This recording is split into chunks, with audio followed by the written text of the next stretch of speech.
Folks, come down to the front here. Let's do a little magic this morning, have a little message.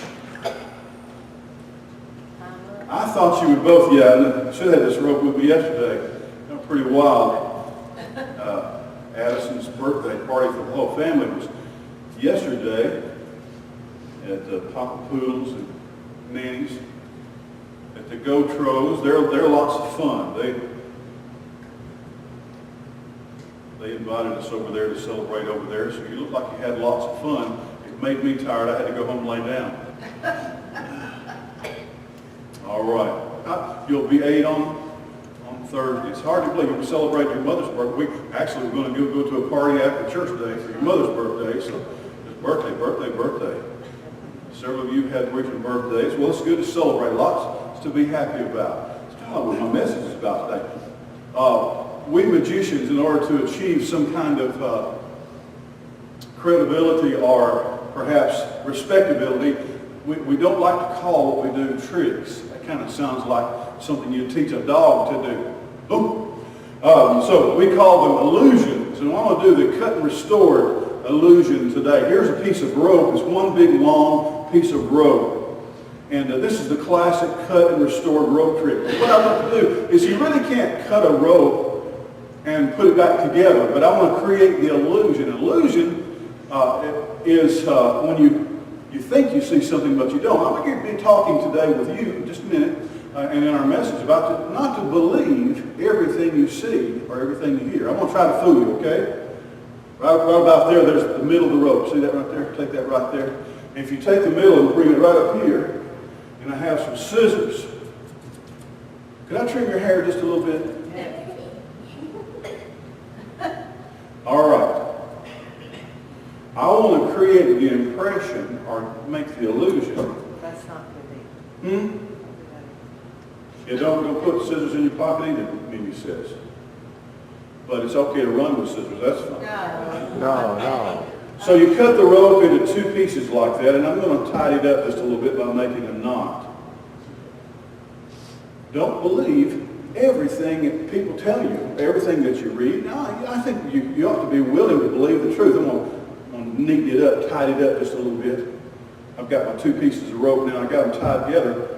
And maybe if I make it neat and tidy, it'll kind of look like it's just still one piece of rope like that. And there's all kinds of things you can see on television or read or hear on the radio. What I'd kind of like to do is have 1, 2, 3 pieces of rope and 2 knots. Uh-oh. That wasn't intentional. I'm glad that I believe in Jesus, but I'm really not a very believing person. I'm very skeptical. That's a word that means it's hard for me to believe things because I've been a magician a long time. And I've seen women float and magicians cut people in half. There's 1, 2, 3, 4 pieces of rope and 1, 2, 3 knots. But I've seen people make cards appear and disappear, and I've gotten to where I'm a little skeptical, and so I don't believe everything. Really slow to believe.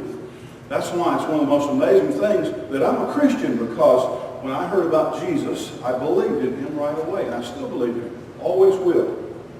You see, I wanted to give you the impression or make you think that you saw me cut this all up like this, wave my magic wand over just like that.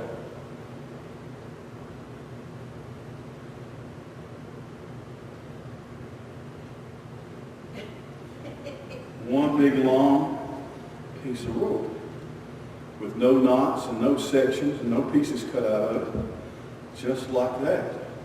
Now that's not really what happened, but that's what it looks like. That's what I want you to believe. Don't believe everything you hear or everything you see. Sometimes people say, well, it's in a book, it must be true, or it's in the newspaper, it must be true, or it's on the news, it must be true. Well, or he told me, it must be true. I hope you'll go through life always saying, well, I'm willing to listen to what you have to say. Tell me what's on your mind. Let's talk about things. And then you go somewhere and say, I need to decide, is that true? Was that correct? Should I believe in that? Use your brain. Use your noggin.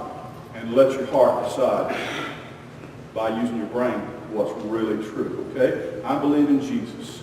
I believe in Jesus. And I always will. But I ask him questions too. And sometimes I've doubted him. And sometimes I don't understand. Sometimes I wonder if or why. But after I've put my mind to it and thought it through and prayed and studied the Word of God, the Bible, and seen the experience of my life, I continue to believe in him. The Bible calls it faith. Okay? Thank you very much. You can go back and sit with your mom.